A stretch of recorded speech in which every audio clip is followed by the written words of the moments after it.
Buenas tardes, iniciamos un vivo de FUCA, como todos los lunes a las 19 horas. Estamos aquí en el canal de FUCA para conversar sobre temas de interés, sobre el cáncer, sobre prevención y sobre salud en general. Como siempre les contamos, estos vivos que hacemos los lunes a las 19 horas quedan grabados en el feed de FUCA, así que se pueden ver en cualquier momento, y no solo en Instagram, sino también en el canal de YouTube de FUCA. Bueno, veo que ya se comienzan a sumar nuestros seguidores. Les damos la bienvenida a todos los que nos están acompañando hoy. Me gustaría que alguien me cuente si se me escucha bien. Mientras tanto, les vamos a ir dando entrada a las dos profesionales que nos van a acompañar hoy sobre genética y cáncer, que es el título de nuestro vivo. Nos van a acompañar oncóloga clínica, y nos va a acompañar también la licenciada Sonia Chechia. A ver si aquí podemos Hola, sumarla. Acá ya la tenemos a la doctora Bruno. Buenas tardes, Luisina, ¿cómo buenas estás? tardes Sé Gabriela, que... buenas tardes a todos. Bueno, muchas gracias por estar con nosotros. Sé que, a Gracias por ver la si la invitación a ustedes. encuentro, sé que Sonia Checha, la licenciada Checha, está aquí. A ver si puedo invitarla. Ah, ella nos solicitó sumarse, a ver si ya Hola, ¿cómo aquí. están? Hola, ¿cómo Hola estás, Sonia, Sonia? Bienvenida. Muchas gracias por estar con nosotros, por estar hoy en el Instagram de FUCA. Bueno, como les comentaba a todos los que nos están escuchando, a todos los que se van sumando, hoy vamos a hablar de genética en cáncer, y primero quiero presentar a las profesionales que nos acompañan. Una de ellas, la primera que se unió, es la doctora Luisina Bruno. Luisina es oncóloga clínica. Hizo su capacitación en oncología en el Instituto Alexander Fleming como becaria de FUCA, pero además ella se especializó en asesoramiento genético en cáncer, y hoy es jefa de, tengo que leer, jefa del Departamento de Oncogenética, Genómica, perdón, y Medicina Translacional del Instituto Alexander Fleming. Y Sonia Chechia, ella es psicooncóloga, también pertenece al staff del Instituto Alexander Fleming, del Servicio de Psicooncología, y también colabora en el Instituto de Genética, Genómica y Medicina Translacional. Qué difícil que es este nombre. Lo primero que les voy a preguntar es que me cuenten exactamente cómo es el trabajo, qué es lo que hace, qué es lo que hacen dos profesionales, sobre todo que nos llama la atención, una oncóloga clínica, otra psicooncóloga, en que se han especializado en asesoramiento genético en oncología. ¿En qué consiste exactamente esta especialidad y cómo es el proceso de este asesoramiento? Me parece, o soy yo que me desconecté. A ver, ay Dios. A ver, ¿me escuchan? Sonia, ¿estás? ¿Me Yo te escucho. escuchás? No la veo a la Lucina. A mí se me ha escuchado todo lo que estuve contando recién, la presentación, todo. Bueno, entonces quizás es Luisina, que me parece que estás congelada. No sé si nos escuchás.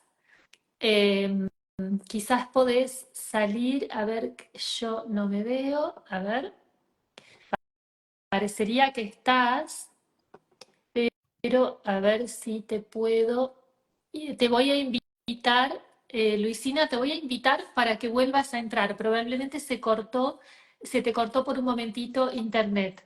Ahora sí, Ahí ahí se estoy, movió. perdón.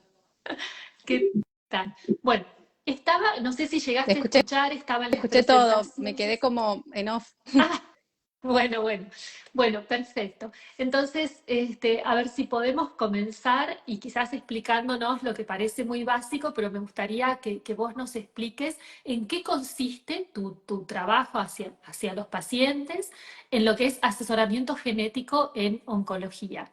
Sí, recién nombraste que la parte es como muy amplia y tiene como un nombre largo, pero en realidad mi trabajo en Fleming tiene distintas aristas y una específicamente es la parte genética del cáncer, hereditaria, digamos, o de predisposición a cáncer, y por eso es la primera parte que hice, oncogenética, y eso tiene que ver con tratar de identificar personas y eventualmente después familias que parte de la razón por la cual se enfermaron tiene que ver con una situación de predisposición de nacimiento, ¿sí? Y con el último tiempo, eso que era como reservado para familias muy llamativas, con muchos antecedentes, o personas de edad muy, muy joven, que sigue siendo así, que esa es la razón por la cual en general no deben olvidarse de pensar en estas personas, hoy día se ha ampliado un poco. Entonces, cada vez hay más necesidad de profesionales y necesidad de charlar esto en los consultorios de oncología. Tiene distintas aplicaciones hoy día. Después la otra parte de a lo que me dedico en Fleming tiene que ver con estimular el conocimiento de las razones biológicas que tienen que ver con el cáncer. Pero hoy vamos a dedicarnos un poquito más a la parte de situaciones familiares o de predisposición familiar. Y ahí es donde tiene mucho sentido que haya una psico-oncóloga en el equipo, ¿no? Tal cual.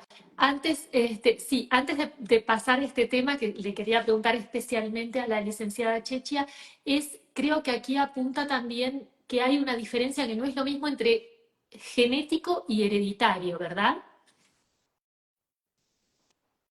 Sí, genético tiene que ver con que el cáncer, en parte, para que las células se desbalanceen, tengan un crecimiento no acotado o no, digamos que no responda a simplemente sostener un órgano dentro de una célula formando un órgano y mantener la cantidad de células necesarias, siempre ocurre alguna desregulación en un mecanismo genético.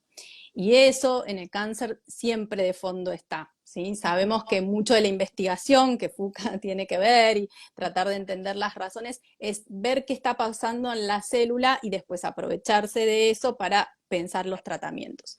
Pero resulta que algunas de esas funciones son tan importantes y tienen que ver con alguna desregulación que pudo haber ocurrido en partes del nacimiento, pero que no alcanza para generar una cuestión oncológica, salvo que a lo largo de la vida se adquiera otra situación, que es ahí donde, por eso hablamos de una base de predisposición y otra situación que puede hacer que aparezca el diagnóstico. Pero de todas formas, encontrar quiénes son esas personas más vulnerables a las cuales uno puede darle medidas de prevención generales o específicas, saber de esta información, ¿no? Siempre decimos que parte de uno de los objetivos de la genética y de la medicina en general, pero la genética en particular, es que el paciente tenga acceso a una información que seguramente ya está, digamos, en esa persona desde el nacimiento y que pueda aprovecharla, que pueda empoderarse, ¿no? Por eso también buscar esto es algo totalmente personal y voluntario, nadie puede tampoco obligar. Claro. Bueno, y entonces, Sonia, ¿cuál es el rol de una psicooncóloga o por qué participa una psicooncóloga de este equipo? En general, siempre el abordaje de las patologías oncológicas requiere de un abordaje multidisciplinario, ¿no? Las enfermedades oncológicas afectan varias dimensiones de las personas. Los aspectos psicológicos cumplen un rol fundamental, sobre todo cuando hablamos de personas que tienen que tomar decisiones con riesgos que van a ser informados. Y muchas de esas decisiones son sumamente importantes de tomar en un contexto de personalizar esa información y entender qué le pasa a cada persona que recibe esa información, qué decisiones necesita tomar para sentir que puede tener mayor control sobre lo que le está ocurriendo y sobre lo que puede pasar en esta familia. Y entonces la necesidad, digamos, de alguien que aborde los aspectos psicológicos y que acompañe ese proceso, siempre decimos con Luisina, que no es lo mismo entender lo que se está informando que incorporar esa información a la vida y poder gestionar esos riesgos para tener mayor control sobre situaciones que asustan. las enfermedades oncológicas asustan mucho y a veces se sabe poco sobre todas las aristas asociadas a la prevención, ¿no? Siempre decimos que el foco de nuestro abordaje multidisciplinario tiene que ver con lo terapéutico, pero tiene que ver con la prevención y muchas familias y muchas pacientes vienen muchas veces preguntándose qué ocurre en estas familias que a veces hay antecedentes. Y para muchas familias y muchas pacientes, resignificar esa información ayuda a entender qué viene pasando. Y eso da mucha tranquilidad, aún en contextos de vulnerabilidad, como puede ser un diagnóstico oncológico. Claro. Ahora, a Sí, y veces no es nos entender ayuda lo ni que... siquiera el nombre, ¿no? Porque cáncer hereditario, ya ahí es como hay un sesgo y es difícil que uno tenga que explicar. No es que se hereda el cáncer, lo que estamos, digamos, hasta la palabra en castellano y también en inglés está poco amigable. Nosotros siempre lo primero que aclaramos es eso, nadie va a heredar el cáncer de nadie, lo que puede saberse es qué situación de salud uno tiene como condicionamiento, eventualmente qué sería mejor para esa persona, cómo transitarlo, en qué momento empezar los controles. Muchas de las campañas que uno ve, que por suerte se hacen y son muy útiles, tienen que ver con la mayoría de la población, pero las personas que tienen un síndrome hereditario tienen que salirse de esos controles, a veces empezarlos antes o con otros métodos. Y bueno, por eso justamente lo valioso de empezar a difundir, ¿no?, esta situación. Tampoco son todas, la mayoría de las personas tienen que hacer los controles habituales Claro, y sus riesgos son los habituales. Pero también hay un grupo de personas que se estima de un 5 a 10% de las personas con cáncer puede llegar a tener esto de predisposición. Entonces, nuestro desafío, el grupo tiene como desafío en Fleming, y tratamos de trabajar también para difundir esto fuera de la institución, es dar las herramientas para que aquellas personas que estén interesadas en encontrar esta situación, esta condición, ese 5 o 10% de las personas tengan acceso a esto, ¿no? Y es todo un desafío que ahora vamos a claro. ver de a poco. La pregunta es, ¿cómo llega un paciente al departamento de ustedes? ¿Son los médicos que se lo recomiendan? ¿Todos los pacientes de cáncer deberían hacer una consulta con ustedes? ¿Cómo se clasifica o cómo se determina esto? En principio no serían todos los pacientes, por eso que comentaba que suele ser una minoría. Pero primero, la consulta genética, otro mito que está bueno hoy derribar, es que no necesita una derivación específica. Si uno de repente le surge esa duda y su médico no lo derivó, simplemente pide la consulta. ¿Sí? Nadie le va a decir ni le va a cuestionar esa situación, y de hecho preferimos ser la fuente principal de información, aunque simplemente le digamos a la persona que no nos parece la situación tan llamativa y tal vez no terminemos no lleguemos a hacer un estudio genético, pero haber aclarado esas dudas siempre es válido. Y después, por supuesto, que está la derivación del oncólogo, a veces desde otras especialidades. Nos puede pasar que la derivación surja de un ginecólogo, mastólogo o ginecóloga, mastóloga, gastroenterólogo, gastroenteróloga. Y cada vez más, por suerte, esto en los primeros momentos de las atenciones de la salud, a las cuales incluimos en las mujeres mucho a las ginecólogas, está llegando, y también incluye a los médicos clínicos, que empiezan a sospechar. Y eso creo que sería el ideal también, ¿no? El médico clínico es el que el final termina conociendo la familia, y siempre sería bueno que se formara el equipo de prevención desde un principio, desde un diagnóstico inicial. Claro, Que no se llegara a la instancia de llegar al especialista y recién ahí. Pero bueno, todo eso hay que recorrerlo. claro.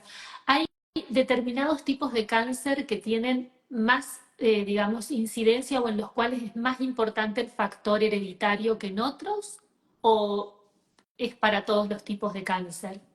Hay algunos que hoy sabemos que tienen alguna mayor posibilidad, otras cosas se están investigando, y esas cosas, esas situaciones o tumores en donde sabemos que hay una mayor predisposición o posibilidad, muchas veces hasta tal vez todos los pacientes que tengan esa condición o ese diagnóstico tengan que venir. El caso emblemático es cáncer de ovario, el más común de los tumores de ovario malignos, se llama seroso papilar, y ese tipo de tumor hoy día, como 1 de cada 4 mujeres con ese diagnóstico pueden llegar a tener de fondo alguna predisposición, a ese grupo de mujeres no se cuestiona si son jóvenes o no, si tienen antecedentes o no. Cualquier persona con ese diagnóstico, independientemente de la edad y los antecedentes, debería tener una consulta informativa. Y eso ya desde muchos oncólogos y ginecólogos ya está ocurriendo. Lo que a veces pasa, Gabriela, es que esto fue del último tiempo, ¿no?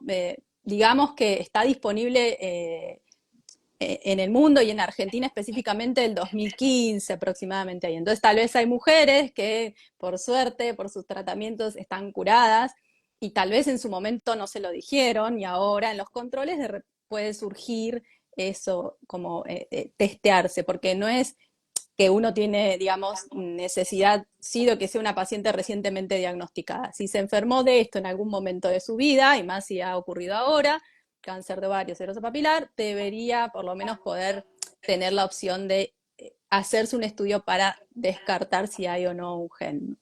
3/4 no lo van a tener, 1/4 sí, y la importancia de eso es que de ese cuarto de personas que tengan el diagnóstico o se conozca la predisposición familiar, va a haber un montón de personas sanas alrededor de ella que van a poder plantear prevención. Esa es la idea.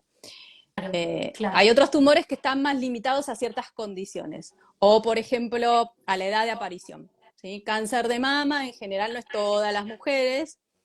Cada vez más parece que uno va avanzando en más mujeres para pensar en que se chequeen, pero hoy día se pone como un punto de corte si es un diagnóstico antes de los 50 años, ¿sí?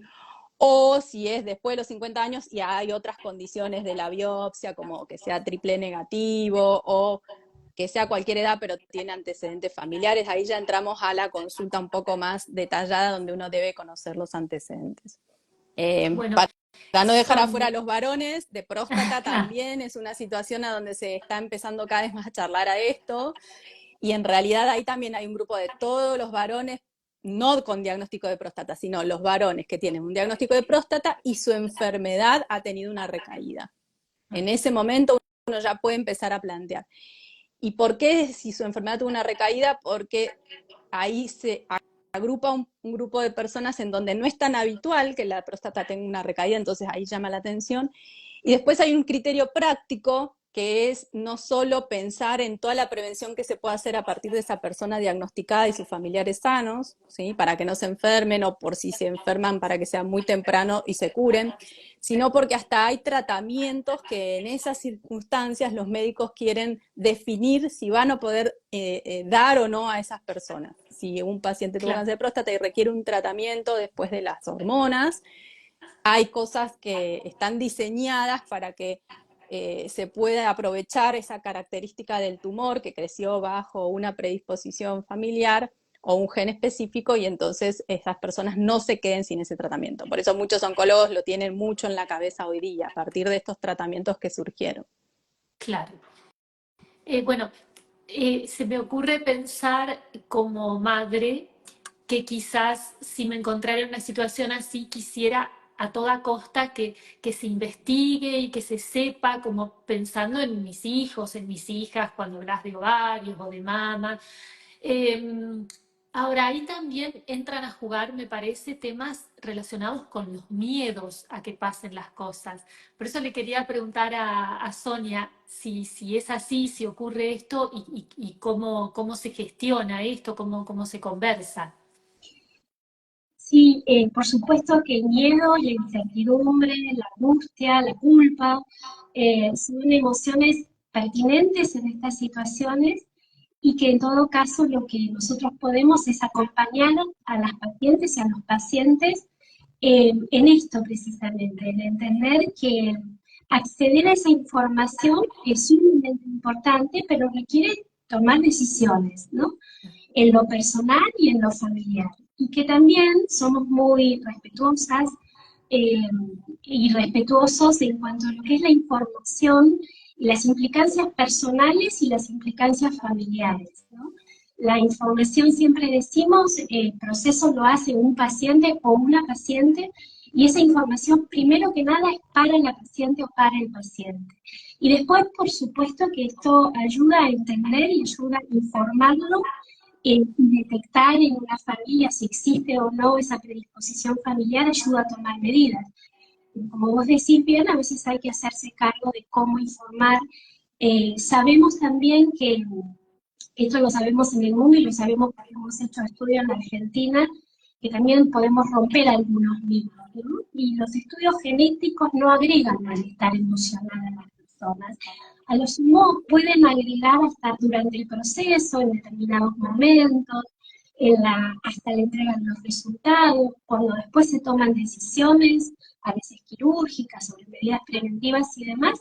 Eso implica gestionar malestar emocional, pero la verdad es que lo que se sabe en el mundo es que cuando se accede a esa información de una manera cuidadosa y que ayuda al empoderamiento de los pacientes, esto termina siendo realmente una herramienta importante que, como decíamos, ayuda al empoderamiento, pero al empoderamiento real, no al basado en frases o eslogans, no a esta cuestión de tener información para poder accionar, Claro, ¿no? claro. Ahora, ¿cómo es, hablabas, Sonia, entonces, que el proceso, digamos, siempre lo tiene que iniciar él o la paciente? No puede venir un familiar y decir, ah, porque mi hermana o sea, alguien que es sano, iniciar la consulta. Tiene que ser siempre el paciente. Creo que eso lo tiene que explicar. A ver, idealmente es el paciente, porque cuando uno puede estudiar a esa persona que en realidad es la que está motivando en una familia que se tenga más cuidado y aclarar si esa persona realmente tiene un síndrome de predisposición, entonces a partir de ahí, si se encuentra, se pueden chequear directamente esos familiares específicamente por lo que se encontró.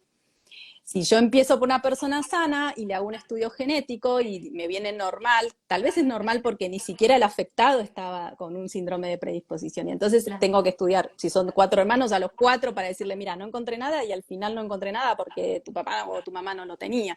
Entonces, idealmente es justamente eso que nos motiva, que los médicos nos marcan, che, tal vez hay que hacer un estudio antes o lo que sea, ese caso tratar de aclararlo, ¿sí? claro, Ahora, ¿qué pasa si de repente esa persona afectada no está, no quiere, o lo que nos pasa a veces en Argentina, quiere pero no tiene una cobertura de salud y entonces va a ser difícil que lo pueda hacer, o no quiero ahora contarle que esto me preocupa, ¿no? Las dinámicas familiares también pueden ocurrir tantas cosas. Entonces, uno a veces es lo que se puede hacer. Y si en una familia hay muchos antecedentes y la persona que realmente nos fuera a dar la información no está, por el motivo que sea, uno se puede chequear porque si lo encuentra, entonces sabe qué es lo que tiene que hacer. Lo que pasa es que la probabilidad de encontrar algo en alguien sano solo por un antecedente familiar es baja, porque es baja encontrarlo en la persona afectada. Por eso yo dije al principio 5 a 10%. Sí, es 5 a 10%. 20% en cáncer de ovario, como les dije, una de cada 4. Pero es verdad que siempre es menos que lo habitual encontrar un síndrome de predisposición. Y entonces, si encima me bajo una generación, es menos todavía por porcentaje. Individualmente no sé qué está ocurriendo y entonces, como no sé qué está ocurriendo, le voy a ofrecer chequearse, ¿sí? Pero claro. ahí es cuando tal vez nos empieza a pasar esto de tener que hacer un camino muy, muy largo, ¿no? En el consultorio en particular con esa persona, y después si uno lo mide esto en cuestiones de sanitarismo, ¿no? De toda la población, si uno hace eso y termina no siendo de buen alcance o costo efectivo para todo el mundo, ¿no? Claro, Uno trata de que los caminos sean cortos para las personas y también para el sistema de salud. claro, claro. Bueno, acá tocamos entonces un poquito de costado un tema que me parece central y que es importante considerar, que es la posibilidad de que estos estudios sean pagados por las obras sociales o por las prepagas. Un poco cómo es la experiencia de ustedes en este tema. Bueno, hubo un camino que ya está recorrido, que no es lo ideal que quisiéramos, pero de eso en el último tiempo hay novedades, no está, esto no, este testeo genético, si bien está así, ¿no? Evaluado con médico, viendo los antecedentes familiares en personas que cumplen los criterios, está sugerido por todas las guías internacionales médicas, no está dentro de nuestro plan médico obligatorio. ¿Por qué no está? Yo no soy quien tengo que dar las explicaciones por eso, pero sí entiendo que tiene que ver con que no se hace en toda la población general. Y el plan médico obligatorio es el básico para toda la población general. Es verdad Claro, que cuando no es para la población general deberían contemplarse las individualidades, y si no puede entrar dentro de este plan debería entrar por ley o lo que sea, y se está trabajando en eso. Pero también es verdad que en el momento actual, como esto es algo que tiene una utilidad médica, ¿no? Prevenir distinto, utilizar una medicación distinta, hay prepagas que lo consideran. Prepagas, obras sociales de provincia, lo pueden considerar con un trámite de excepción por auditoría. claro. Entonces, ahí sí es donde hay que sí o sí hacer una consulta con algún médico especializado, que dependiendo de la cobertura puede tener a un médico genetistas o considerar que el médico oncólogo de cabecera pudiera llegar a cubrir esta función. Digo, por las provincias en donde tal vez no hay genetistas, pero hay algún médico de especialidad que está cubriendo este tema. Y entonces con la receta, un resumen, todo el tiempo que corresponde para poder pensar qué es el gen que uno va a pedir o cuáles son los genes que uno va a pedir, se están consiguiendo estos estudios y bajo las coberturas de los pacientes. Aún en sistemas de salud que diría, no sé, la gran pregunta es, bueno, ¿alguien tiene PAMI? ¿Lo puedo llegar a hacer? Sí, si la persona tiene cáncer de ovario se lo van a cubrir con todos los tiempos o las necesidades que incluya esa obra social, pero está contemplado, hay un código para esto, digamos, ya está. Con mucha paciencia hay que intentarlo. Y las obras sociales provinciales nos han sorprendido para bien entendiendo esto. ¿Sí? Por ejemplo, hasta hay en la provincia de Mendoza, que nosotros no recibimos tanto en Buenos Aires justamente porque está muy resuelto esto, un programa provincial y la cobertura Mira, está resuelta de las personas con cáncer de mama, con cáncer de ovario, con próstata. A veces algunas situaciones de páncreas y de colon también hay que considerar. súper. Eh, Súper. sí. Sí, acá nos preguntan exactamente cómo es el estudio, como pensémoslo como es el camino, ¿no? Llega un paciente y se presenta, pidió un turno y cómo ¿Cómo no? se realiza todo el proceso Bueno, en muy práctico. bueno que muchas veces y cada vez más surge del interés del paciente en particular, Sí. ¿sí? Entonces ahí les conté que pueden o pedir la consulta, ¿sí? Con la persona más cercana que tengan, o charlarlo con su oncólogo le pide la derivación, mastólogo, quien sea, o oncóloga o mastóloga. Y ahí uno viene a la consulta y la primera cosa que les tengo que contar, en la consulta les van a preguntar mucho, mucho de su árbol familiar. Así que lo que uno tiene que hacer es ir a la consulta con información de hasta los abuelos, tíos abuelos y primos, de cómo está formada su familia, cuáles son las personas que se enfermaron de qué, a qué edad, todo eso preguntamos. Si no tenían esta información para la consulta, hay un contacto, un mail, se termina de mirar bien los antecedentes y de esa consulta se define si se va a pedir un estudio genético en esa persona, en su familiar, en quién conviene. Si la persona lo quiere hacer, o si es un momento en donde tal vez no es urgente y necesita, ¿no? Tal vez charlar con Sonia para ver si es realmente lo que quiere hacer, cuándo y cómo, si necesita herramientas para poder afrontar esta decisión. Y después sí, vendría entonces la parte del estudio, autorización de por medio, etcétera. El estudio en sí mismo es un análisis de sangre o de saliva. ¿Sí? No necesitamos ninguna biopsia guardada ni nada de nadie. Necesitamos sangre y saliva o saliva, que son tejidos normales, porque lo que vamos a ver es sobre todo nuestro tejido normal, pudiera ser el pelo y la pestaña, pero es más fácil hacerlo por sangre o saliva, de todos nuestros tejidos normales, si hay algún factor de predisposición. ¿Sí? Lo que nosotros buscamos es ese factor de predisposición. No buscamos ni vamos a explicar la biología del tumor de la persona, ni cómo fueron los pasos, sino cuál podría ser un paso inicial que era importante y que puede estar formando parte de la explicación de lo que pasó. Bueno, Y el estudio después se analiza, tarda un tiempo, y después tiene una parte de interpretación, que ahí también volvemos a estar los médicos para explicar, porque está escrito en el código genético, ¿sí? Entonces, habitualmente, aunque uno googlee y busque, o busque el ChatGPT, etcétera, la interpretación va a ir de ese estudio más el árbol familiar, todo junto. Y al final se emiten unas recomendaciones que tratamos de darla escrita, porque son recomendaciones para toda la familia y durante mucho tiempo. ¿Qué controles tocarían hacer o qué medidas preventivas? ¿Es Exacto. ¿Y costoso el cómo estudio? Preguntan, es después lo costoso? charlamos. Sí. O sea, la recomendación es tratar de presentar el caso en la obra social o prepaga, que hay altas chances de que sea reconocido. Hoy día yo diría que sí. En cuanto a, ¿y cómo se expresa el resultado? Esto que, como decías, lo tiene que como que explicar el médico, pero me imagino viene expresado en un sentido de probabilidades, de porcentajes, ¿es así? En realidad lo de la probabilidad y los porcentajes los tratamos de charlar si es que la persona necesita tanto número, porque uno puede simplemente decir, mira, vos te conviene hacer este control y ya está, no necesitas saber cuánta probabilidad. Depende, digamos, un poco de la persona. Sí que sea útil para esa persona hacer ese cambio de recomendaciones. Pero en realidad el resultado viene de una lista de genes que pedimos en general, porque hay algunos genes que superponen lo que uno piensa. De esa lista de genes se pone si se detectó algo en algún gen y qué se detectó.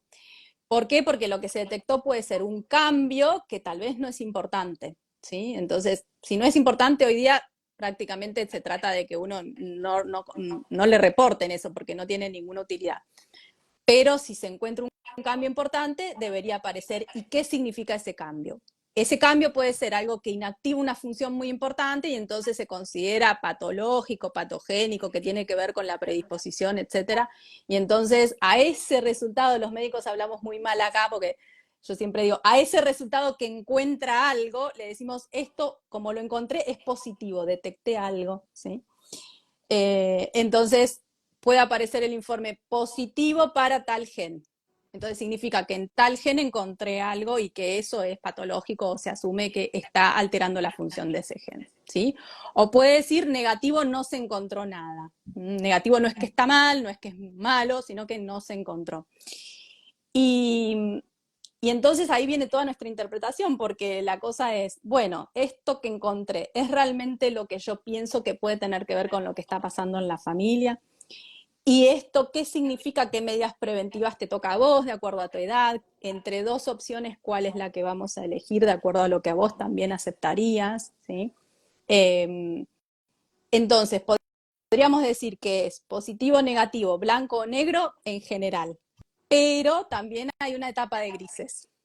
Y esos grises tienen que ver con algunos cambios que se pueden detectar en el gen que no se ha visto en muchas personas y no se puede interpretar con pocas personas que se ha visto o que se ha visto en personas sanas y entonces por ahí pensamos que es un cambio pero es benigno. Esos grises en genética hereditaria y de cáncer existen y eso es una de las razones importantes por la cual también se trata de que el informe siempre venga con la interpretación del médico, porque esos grises, si se malinterpretan, es donde uno o sobreestima y hace cosas que no necesita, o subestima y no hace lo que necesitaba. Y esos grises en realidad son bastante frecuentes, sobre todo en poblaciones latinoamericanas. ¿Por qué? Porque tienen que ver con que cuando se describió por primera vez el mapa del genoma humano en el 2010 y hasta la fecha, el mapa que se tomó no era de ninguna persona latinoamericana, menos que menos argentino. Y entonces, si ese mapa tiene variedades, nosotros no estamos representados. Y ahora hay toda una movida internacional por esto del mapa genético diverso, ¿sí? No estaban representadas ni las minorías asiáticas, ni negras, ni latinas, ni nada. Y entonces, una de las cosas que se dice es que más del 80% del genoma humano está hecho sobre una persona, un varón blanco, de raza blanca, y que por ahí nos estamos perdiendo información. Claro. Y Gracias, ahí, Graciela. Saluda por ahí. Ah, bueno, bueno, gracias. Sí, sí, a veces veo mensajitos de saludos con agradecimientos o con lindos mensajes para los profesionales. Sonia, ahí viene una pregunta que se me ocurre importante, que es entonces, la oncóloga o Luisina le da todo un informe a un paciente y ese informe puede tener repercusiones o aspectos de interés para sus familiares. Y ahí viene el tema, ¿le digo o no le digo? ¿Cómo se lo digo? ¿Lo citamos? ¿Cómo ayudamos a manejar esa situación? En verdad nosotros empezamos un poquito antes, ¿no? En Fleming tenemos un abordaje que, como decíamos, creemos que tiene que ser multidisciplinario desde el inicio, y por eso, por lo menos el ofrecimiento, ¿no?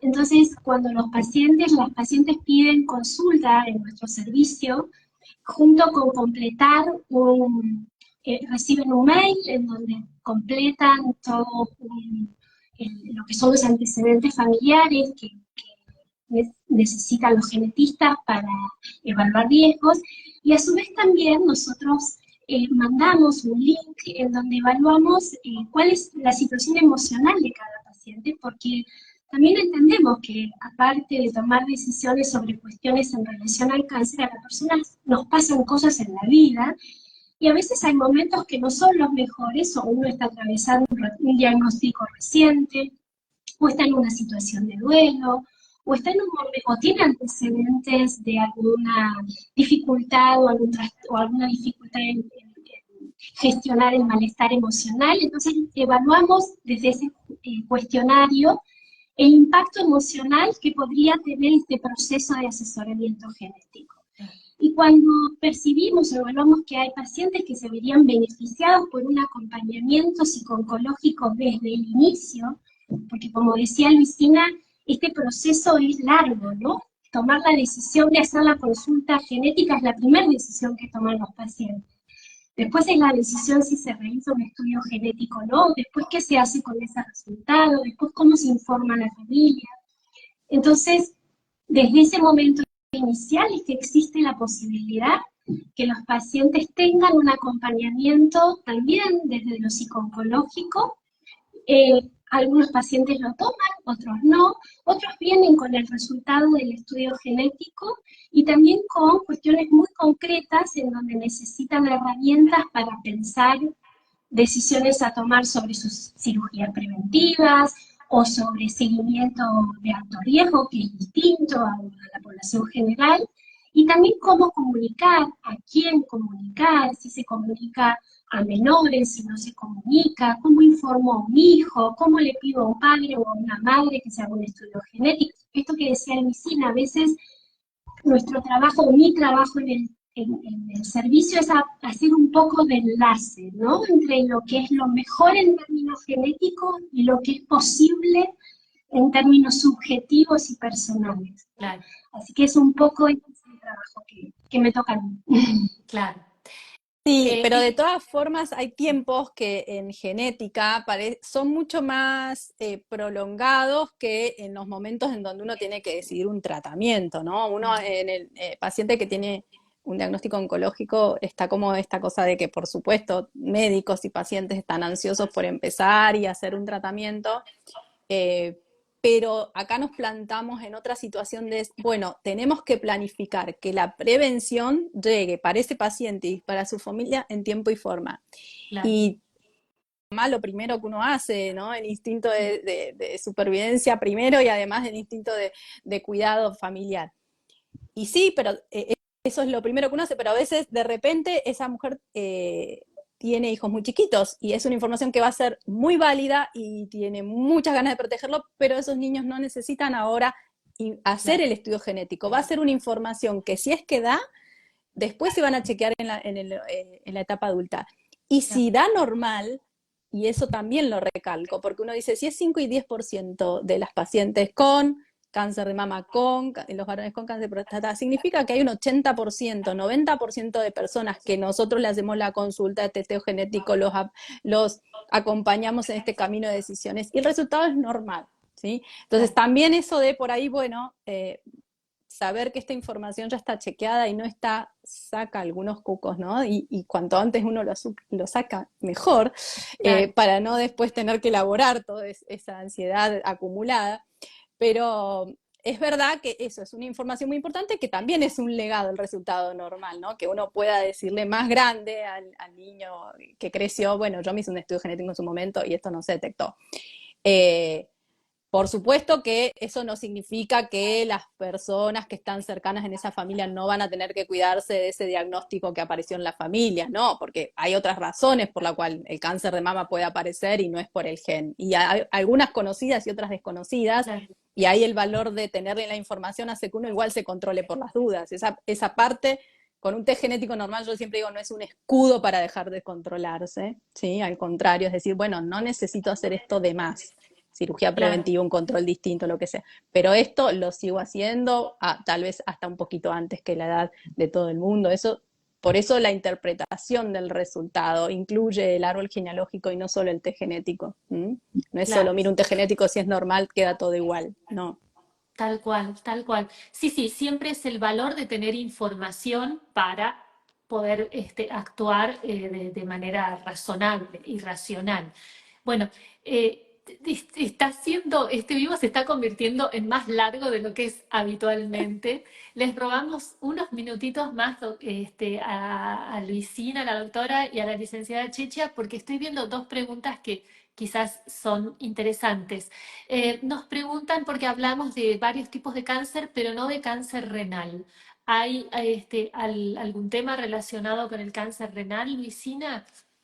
Sí, el cáncer de riñón, igual que otras situaciones oncológicas, si hay ciertas condiciones, uno le van a sugerir hacer la consulta genética.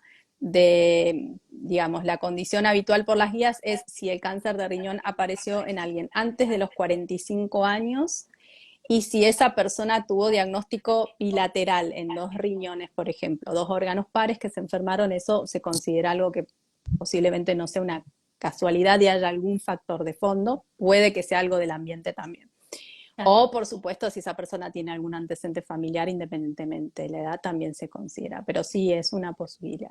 Algunos subtipos especiales, también los médicos oncólogos prefieren chequearlo. Los tipos de tumores de riñón no tan frecuentes también pueden ser. claro.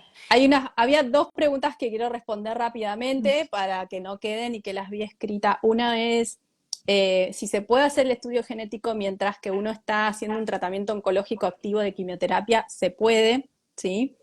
Y el único recaudo que uno tendría es tratar y tiene otra razón, digamos, el momento ideal para hacerlo es el momento en donde uno hace la consulta, digamos, pero tiene la posibilidad de hacer el estudio el día que tiene que hacer la quimio, antes o después 24 o 48 horas, no en el medio de un ciclo de quimio, no en la mitad.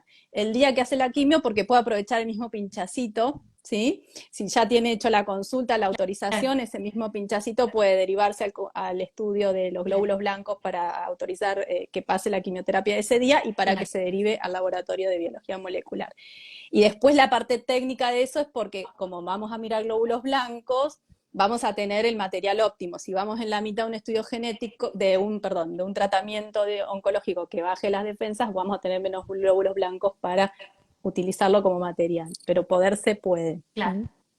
Y los costos no son baratos, son estudios que requieren tecnología y también reactivos que vienen de afuera, por eso tiene alguna correlación en dólares, pero están hechos muchos estudios de costo-efectividad que tienen que ver con que un estudio de cierto costo, cuando evita enfermedades, más allá de toda esta cuestión que estamos hablando del interés de saber, de poder cuidarse, de la cuestión emocional, de buscar, la cuestión de costo-efectividad está chequeada en muchos de estos estudios y cuando uno suma eso, al final es más barato para un sistema de salud. Si lo claro, pudieran hacer todas las personas y el sistema de salud fuera algo centralizado y coordinado. Argentina tiene un problema, ¿no?, de fragmentación del sistema de salud y ahí es donde por ahí no podemos llegar a que sea óptimo el precio del estudio versus la cantidad de gente que puede utilizarlo. Pero aproximadamente están alrededor de entre 300 y $400 cambio oficial. Y algunos laboratorios privados que lo hacen también tienen hasta facilidades de pago.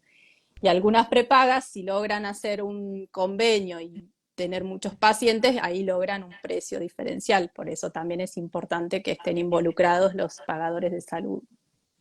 Claro, y hacer el intento con la prepaga. Bueno, y acá tengo también una pregunta de la doctora Vallejos, que la saludamos a Graciela, y pregunta para Sonia, no sé si la viste, te la leo.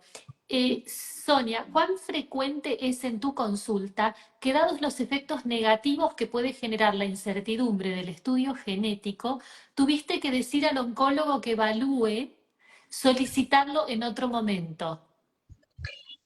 No es lo habitual, pero suele ocurrir. Y la verdad es que tenemos la posibilidad de trabajar y eh, de una manera, realmente siempre decimos que la metodología interdisciplinaria es muy válida, salvo situaciones muy puntuales en donde hay una urgencia o hay que decidir una cirugía. Se puede esperar, como decía Luisina, a veces tenemos que pensar que sea el momento ideal para los pacientes, ¿no? También entendemos, hay a veces como varios mitos en relación a lo genético, porque subjetivamente, más allá de lo que se considera el riesgo empírico que alguien tiene, que esto es de lo que Luisina nos habla muy claramente, está la vivencia emocional de riesgo. Y cuando una persona se entera de que tiene una predisposición hereditaria, yo digo, siente todo el riesgo junto, ¿no? Aunque esto no es real, uno va acumulando riesgo a medida que va viviendo. Entonces, muchas veces, procesar ese riesgo, bajar la incertidumbre, ayuda a que esa paciente tome una decisión que va a ser mejor para el oncólogo o para el mastólogo, para el cirujano, para quien sea, porque es una paciente que siente que tiene control sobre lo que está decidiendo.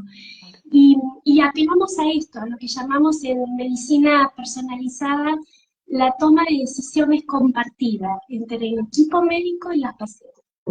Claro, claro, claro. Decididamente, entonces, esto es un mecanismo o una ayuda para tomar decisiones con mejor información y decisiones Exactamente. sobre todo de prevención y de detección temprana, en el caso Mm, de que sí. hagamos extensivos, digamos, a familiares, por ejemplo, que podrían tener esa predisposición. Sí, totalmente. Ese es el objetivo, es buscar que la prevención de esa persona y esa familia se adecue a lo que realmente está pasando y no que haga lo que le dicen a todo el mundo. Claro, A veces eso justamente es todo un desafío y a veces eso es específicamente lo que asusta, sobre todo, no queremos ser monotemáticos, pero es muy habitual que esto surja en la consulta con pacientes con diagnóstico de cáncer de mama. Y un miedo muy de fondo y subyacente es genético, entonces me van a sacar las mamas y yo no me quiero sacar las mamas, es una decisión que no puedo pasar. Y esto también es un espacio para aclarar eso hoy día no es así. Aunque uno detecte un gen de predisposición, podemos ponerle nombre y apellido a los dos genes más comunes, los genes BRCA1 y BRCA2, que son esos genes que se estudia Angelina Jolie. Esos que son los más importantes, los que asocian más riesgo, ni siquiera esos genes nos llevan a la obligación de sacar las mamas. Puede ser una opción y para algunas mujeres muy válido y lógico y hasta ni se cuestionan ni quieren hacer el estudio genético para sacarse las mamas por lo que han vivido en la familia, por lo que han considerado, etcétera.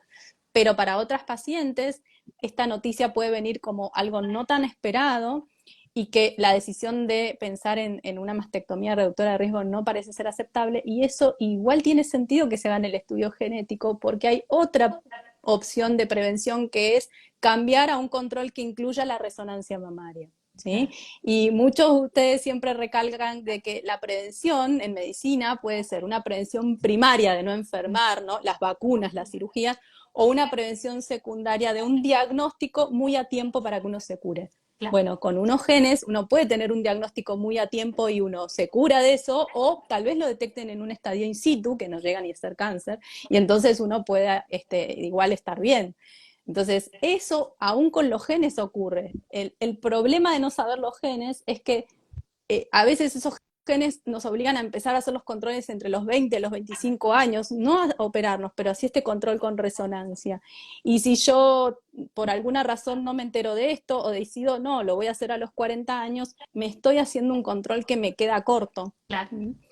Entonces, un poco esa es la idea, de que las personas que tengan antecedentes, que puedan pensar en esto, hoy tienen opciones mucho más aceptables de las que surgieron al principio o de las que se dieron a difundir, que agradecemos muchísimo el gran valor de Angelina Jolie de haber contado esto, pero que a veces en los medios no se contó toda la historia y todas las opciones.